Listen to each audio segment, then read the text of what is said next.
আল্লাহ নবী বিশ্ব নবী আকে নামদার তাজদারে মদিনা মুহাম্মদ মুস্তাফা সাল্লাল্লাহু আলাইহি ওয়াসাল্লাম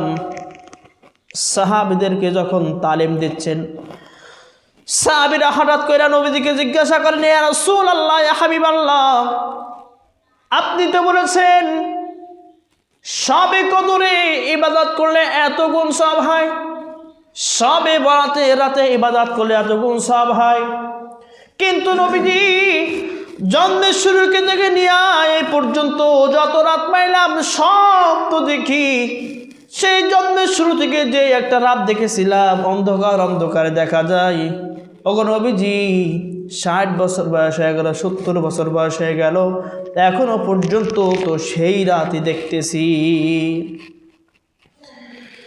সাহাবীরা যখন প্রশ্ন করেছেন, নবীজি জন্মের শুরু থেকে নিয়ে এই পর্যন্ত যত রাত পেয়েছি সব রাত তো দেখি অন্ধকার অন্ধকার কালো কালো দেখা যায়, কিন্তু সবে কদরের রাত আজকে, সবে বরাতের রাত আজকে কেমনে বুঝবো?